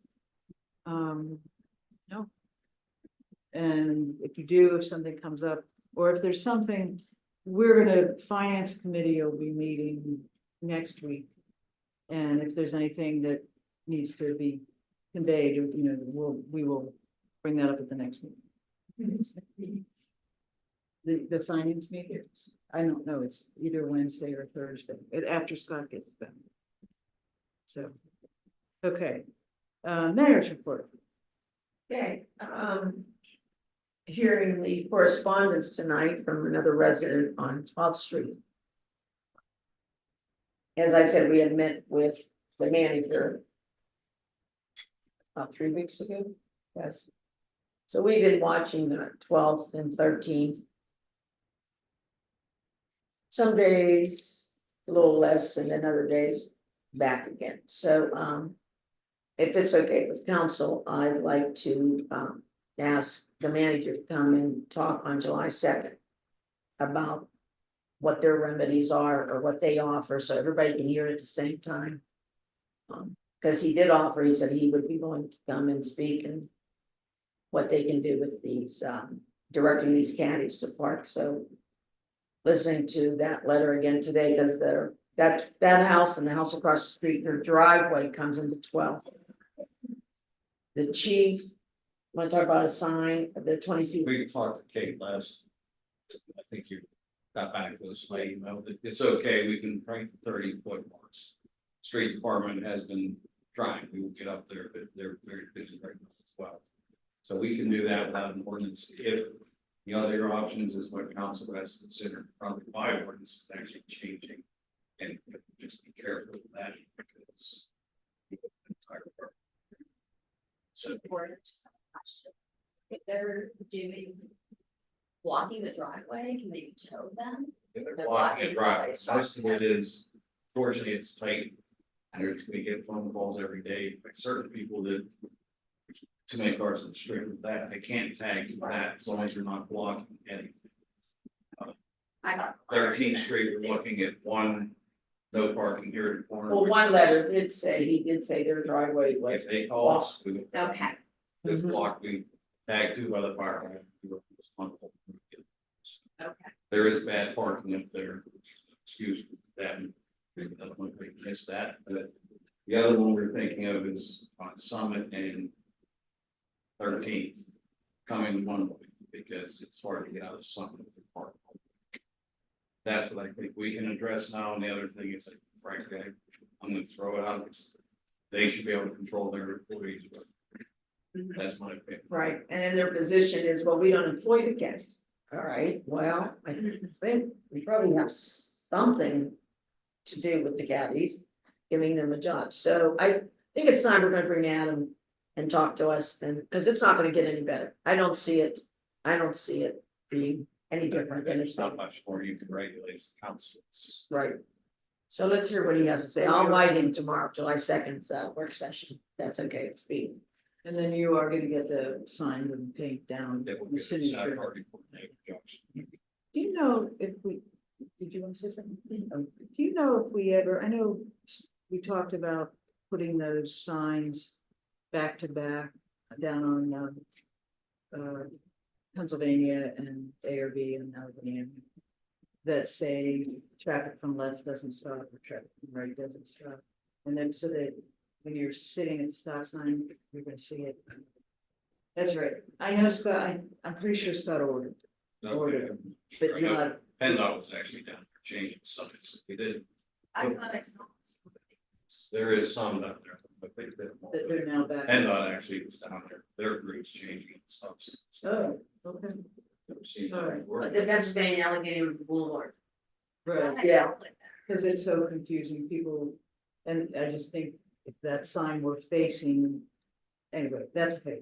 I That think intersection is more confusing than Washington and New York. Yes, it is. I don't know why, maybe because the library, maybe because the kids cross there, maybe. I I don't don't know. know, I take my life. Yeah. And they are being daily. All right, and the second item, when we plan our budget, when we look at the police budget, we count in the time that we pay for police officers for our events in Oakmont. So, January through April, we really don't have. No, we don't have any events, we don't have parades or anything, okay, so things start to pick up in May with Memorial Day, now certain. We budget on the overtime for the Memorial Day. The street sale. The light up night. What we kind of don't budget in are these three now additional, I know they started it last year, the year before, these night markets, but it's kind of big now, so. We haven't really planned to pay our officers on these addition, like, I don't know, how much more do we keep paying? Before we ask the chamber to help us pay. Because there's a lot of events now, when you look at it. Yeah, the Memorial Day, then we had the 3 night markets. At Kennywood, we don't do anything, we put 2 on the street sale. We have again the August, September, and then we're gonna have a fall festival, October, and then things kind of wrap up after that Christmas parade. Oh, I forgot about the Halloween parade for the little kids in October, so we have that too. I don't know how you wanna, if that's something you wanna ask the chamber, these 3 additional night markets they put in. Are we allowed to ask for these? Right.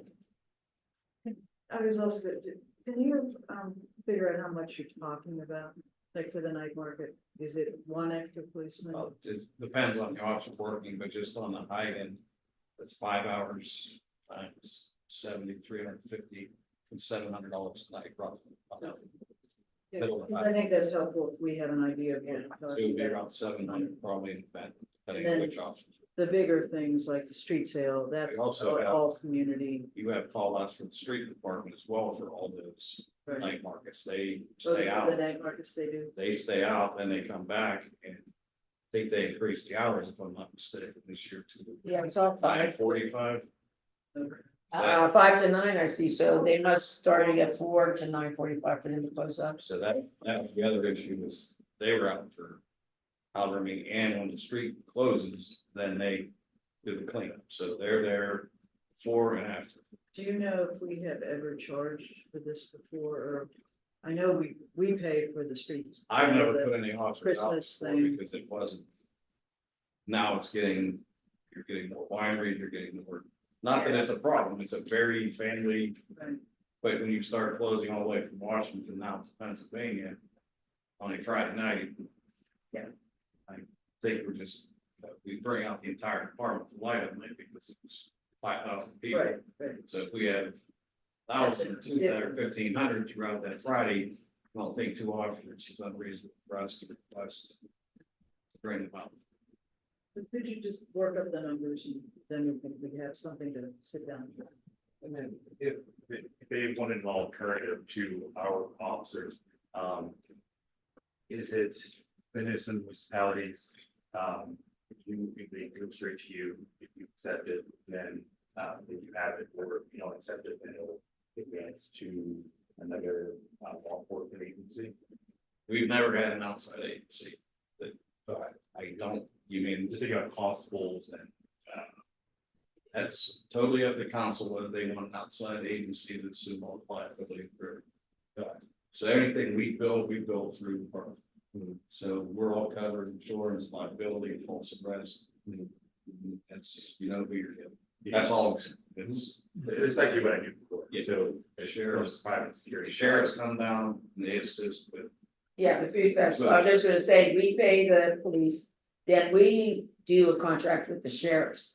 And have them come down and we arrange that. Okay. So if Chamber wanted to talk to the sheriffs. And bring them on, that's between them and the sheriff, but Okay. the only time outside we bring sheriffs in, I think, is the food festival. I don't, that's it.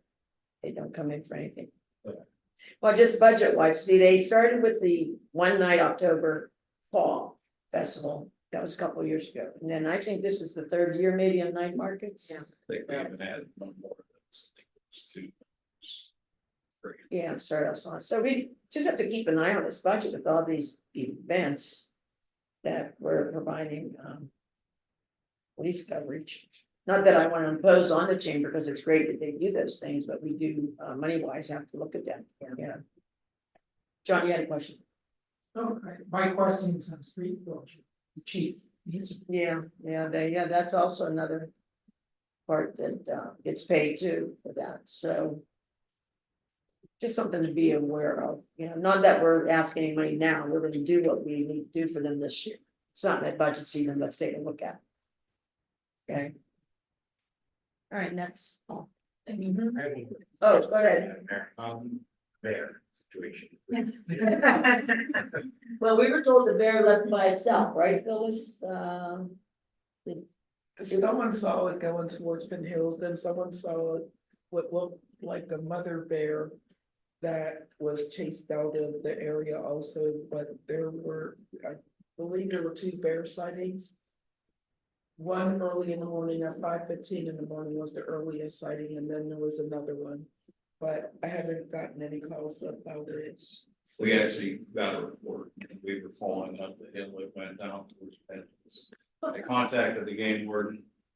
They said, do not worry about it, what they recommend is, I think Scott is putting it out, it's called Bear Wise. It tells you what to do as people, because if people have delicious bird feeders. Yeah. They're gonna eat, they feed the wildlife, they find corn or loose garbage, that's what they come back, the gaming commission wouldn't trap them. He said, if it's a nuisance, it starts showing up every day, some places, would damage them, we'll take a look at it, but he said, from what that, and the way that bear ran, just let it go and. Did you change the bear here? Yeah, Nope. no good luck, but if that is, I think Scott, or did he pass that on, I think I sent an email, said. It's called bearwise.org, it's what the game commission recommends communities, because they're not unusual, they're. I think 2007 open, they trapped one during Divas Open. So they're here, it's just a matter of. Yeah, and they said the reason we saw this baby cub is the mothers are mating now. And so that's why the cub got away. Because the mother is mating. I sent him the picture, he estimated that is over a year and a half bears, so he. So that's. That's about when they leave home. It took like 23 years. But yeah, I just wanted to say real quick before we were done, thank the street department, all the officers for the more Day parade. They did a lot of work prior Yes. to the officers showing up. They did a lot of good work and also the organizers. Very important to me that day, so Yeah, that's. they did great work as well as the fire department showing up and doing everything they do. So. Yeah, there's a lot of planning into that parade, I want you to know. I got involved a couple of years ago with that. Russ called and said, oh, why don't you join us? Well, how could you say no to Russ? So now I'm committed. But then I'm really someone going for all these years, never knew what work was put in behind the scenes. I mean, you arrange for the jet to come over. Yeah. The timing, you know, your speaker, the music, the Lions Club, I mean, it's we're very fortunate to have such a nice committee to volunteer to do all of that. in addition, now, we did see the letter from the cemetery lady, right? It was like in a, how did that come to us? Like a contract? We had a new letter that just came. Came in like a contract? Yours, No, I didn't even- you and Jamie, yours were mailed. No, That's no, something different. yeah, that's something different. No, it came, she submitted on a con. Oh, yes, or you, wait, actually, yeah, Constant. she would have been able to. Oh, was it through Amanda's? Well, oh, okay, that was new to me when I saw that. I didn't know. Okay, so did everybody see that? But she also has now written one dated May 28th, so it's a new one, it's 2 pages long, and she It provided. might be that one on, it might be one that she put on Amanda's. Yeah, it's good. Oh, That maybe one's- it is. Yeah, Okay, I just had the 1 pager that was in, oh, I know what I had, the 1 pager that was in the community newsletter. oh, yeah, okay, that's different. Then they did one on Amanda's, and that must be that. So are we asking her to, are we gonna put that on an agenda or ask her to come back, or what are we gonna do? I'm not sure, I haven't even read, I Oh, haven't okay. seen this yet, so this will, it's not being forgotten. Okay. I mean, it's, She, But it's- in her letter, is stating that she tried to be a registered speaker, but someone told her that she was not able to be a registered speaker. I talked to the front desk and no one said anything to that point, but she did write a letter, and maybe it got to Amanda some kind of way, because this letter is 2 pages also. We have copies for all of council. She's asking for something, but didn't put a specific dollar amount in this letter. So we can reach out to her and ask her to come back. Regular meeting for registered speaker. Right, because it seems like they had 2 or 3 years left, if I read that right. So, and then see the urgency.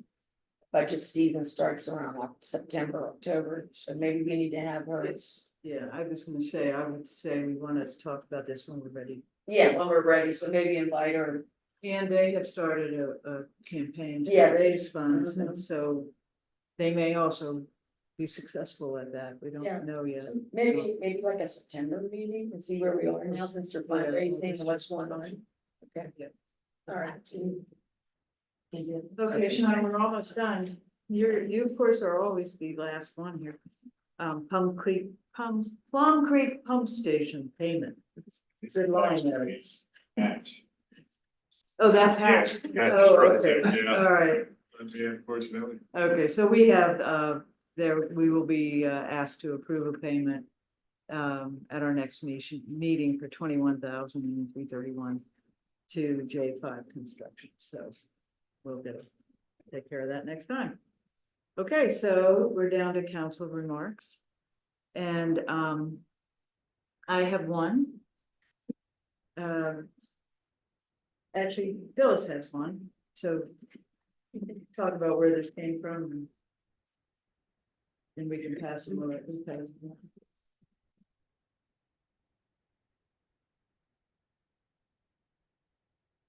I received an email from Tony Westgola. He is requesting that the printed signs are posted in Dark Color Woods. He's asking for council approval, and this is in regards to dogs being on leash in the meadows.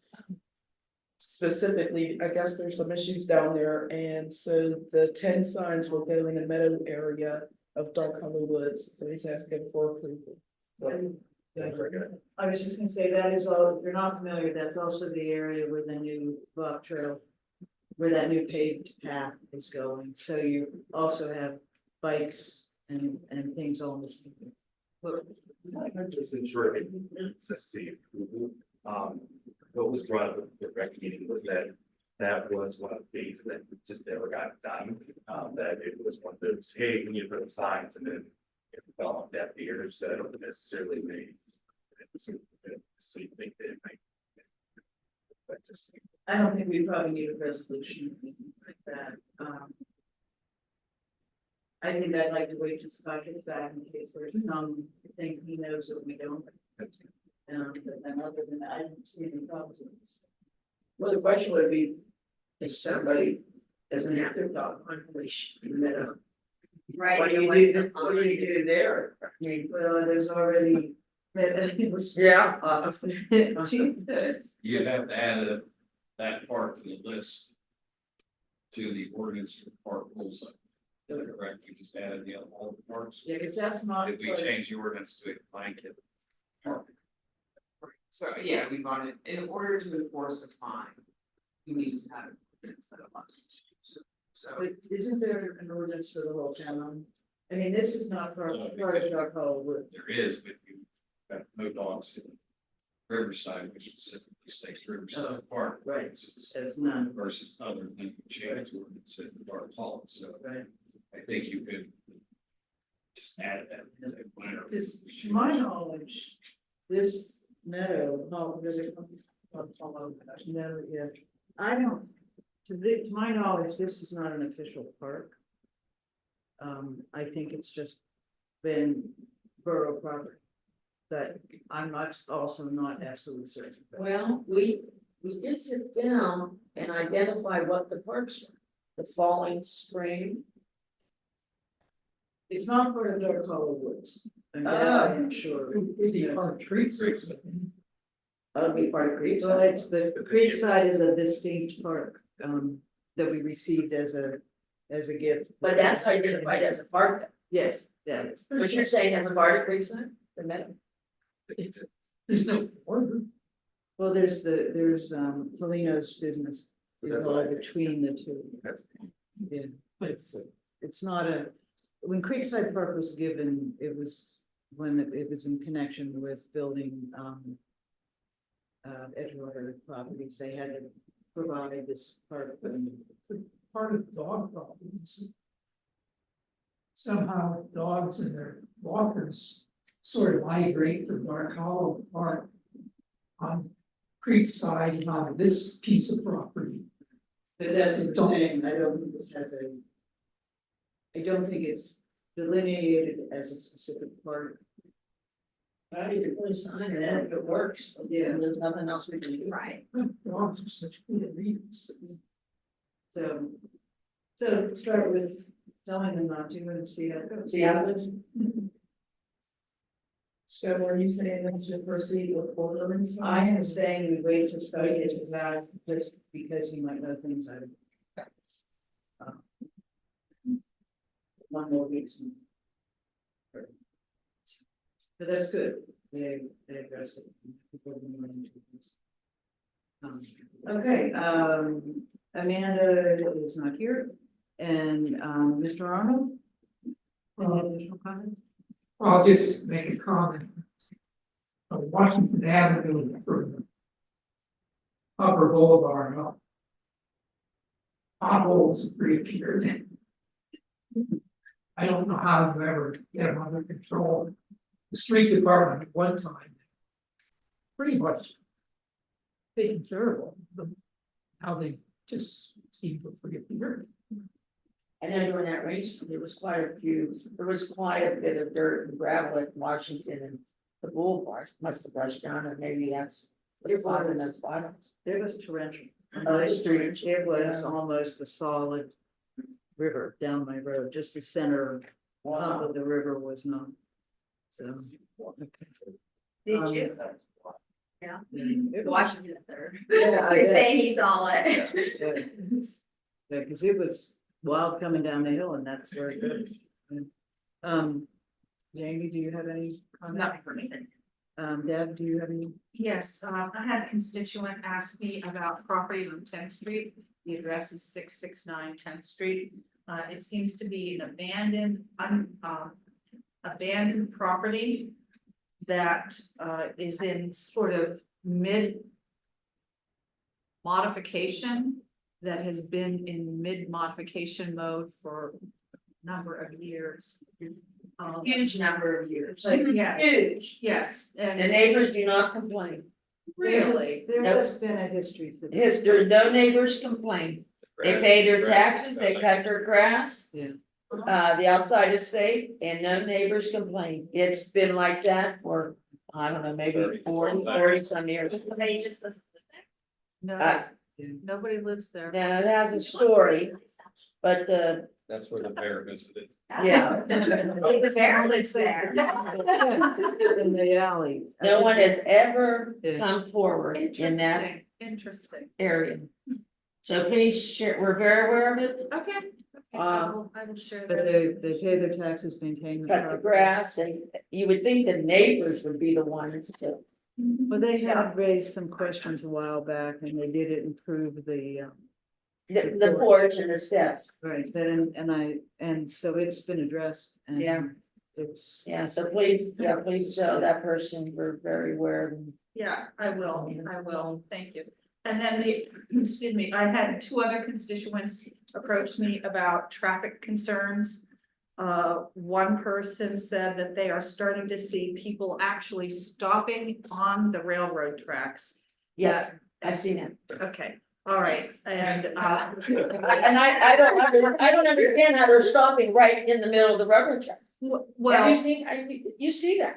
Yeah, and so, so that was raised to, Yeah. brought to my attention, and then, of course, the intersection of College and Allegheny River Boulevard, people are running a stop sign there. And the constituents suggested that there should be better signage, at that intersection to sort of help people know who goes when. So It'd be it's- nice to say, be courteous and take a turn. Right, And that's that that's what I've always seen. I've Yeah. just seen people being courteous and taking their turns. But apparently, this person has seen people not be courteous and not taking their turns. Well, maybe we can look into some, there really are little amount of signs on it. It's stop signs. It's, You know what else we don't want to mean people need to figure out, right, we can sign it, no end. Right. But when they drive around police cars with the lights on and a barricade that says do not enter, and say, I didn't know I couldn't do that. I don't know how many signs we can fix it. I mean, I'm not being mean or anything, but you can only sign so much. Right. Frankly, as you'll see, just a preview, but we issued 101 citations last month from this traffic grants. And it's slowing down somewhat at Third and Holton, but not enough, but I don't know how much more you can sign. Like, Yeah. people are on their mission to get from A to B. And if they get in your way, they don't care. That's Yeah. what our officers are seeing. It's what I needed to go that way. Okay. Yes. I think that's a good reason. Just, Yes. the chief at Third Halton. Do you think, I think we have a project to put a pork chop in, right? Well, you think that pork chop will help? Another 20% down, 30%. I think it's needed. But in my honesty, and I've been blunt with that ever since this occurred. The only way you're going to stop that is a Jersey barrier from PennDOT, from Sweet Street to the tip of the high school. And that would end all of us for the next chief, for the next council, for the next everybody. That is the only way, because it is amazing to me that people will drive around barricades in police cars with lights, and then get upset when they receive a citation. All right, now that you brought about the parking, I forgot to mention this, Chief and Sean. 9th Street on the side of the school. I think we have 2 handicap. And we've One of had, them's a resident. we've had requests for additional handicaps. Right, because possibly an employee of the school uses one. And then when parents or grandparents are coming to pick up the little ones, they don't have anything available. I think we need to look and put another 1 or 2 on that 9th Street. Yeah, I think there's like a wheelchair. There's somebody And How do we do that? What do we do? How do we do that? Or a street, I think you can designate. Or should we take a look at that and see where we should, I mean, just put them in line or separate them? I don't know. West side of the street. That's. That has a resident. Is Is it 1 or 2? I think there's 2. But I think it's worth looking into. Yeah, I think we gotta add another one. Yeah, please. Okay. Good. Okay. Comments from the public?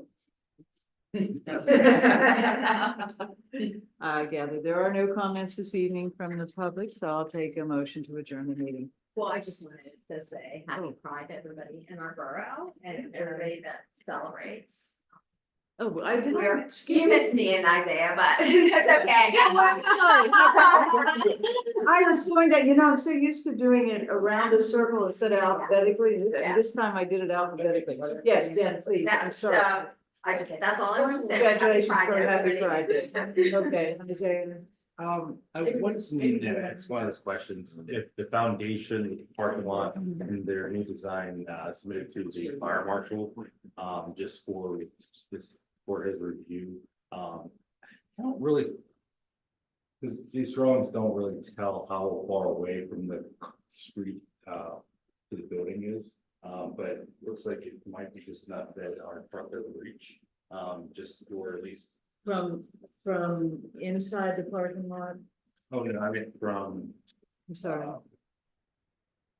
I'm just trying to remember if they said anything about this. You talking about Vance Way? Allegheny Avenue. From Allegheny. Yeah, from Allegheny Avenue, or Allegheny Avenue to the actual building itself.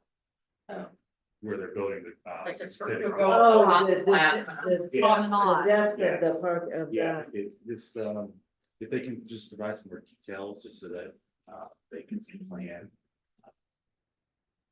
Looking at it, I don't think, I enjoy the drawing, that they provide, I think it looks really nice, but, I just think some plan. Fire chief. You know what I'm thinking, and this is not an answer, I mean, I just, but off the top of my head, is I don't think the fire truck ever could go down Adeline Brown Way. Or maybe if there were no cars parked at all, it would have fit. Yeah, but. That I would think that the fire trucks had, if they had to reach them in the past, were reaching them from Allegheny Avenue. Yeah, so at least if there was something that could take emergency, people would definitely come out and start moving their hopes. So we could definitely take Right. that as an advantage. Right. Which we don't have that, because they don't have that now. Okay. Now. Could Did they we, go for Cedar? yeah, they could definitely go through Cedar, just depends on, they just need a plan, to, know that they might not be able to set up. Directly behind the building. It would actually be the Domidio properties, the old bakery properties that would be at issue. Because the two restaurants have edges Mhm. that are open. Yeah, there's just more just that. So who would they approach about that? If they can just send the design, so just the fire chief. Just to have them Yeah, just so that we can all start planning. give Scott that as another, a Scott should ask him to do that. And probably looking at the Tom and Eddie new layout, just to make sure, now that you said that, anything new coming in, fire department should be aware of Yes. that, so they know how they're getting in. Yeah, Yeah. exactly, the plan. Here.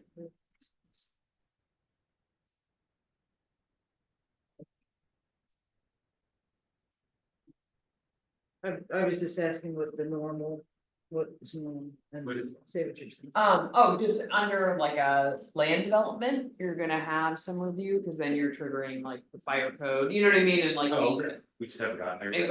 Egress, I don't think we won't get there with the parking.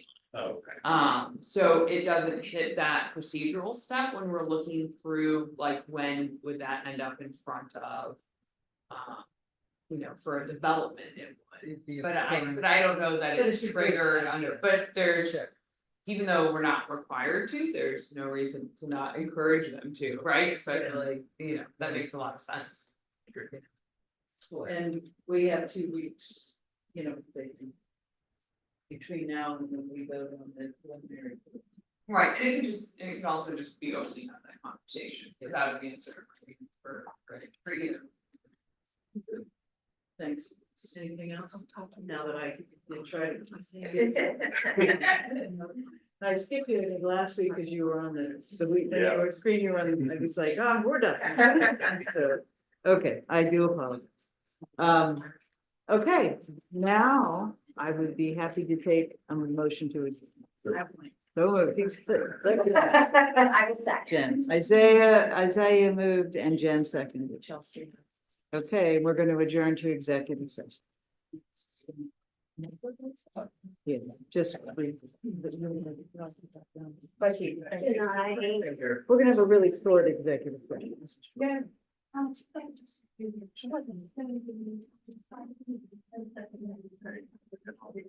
Oh, Simon, shut us down there. Yeah, right.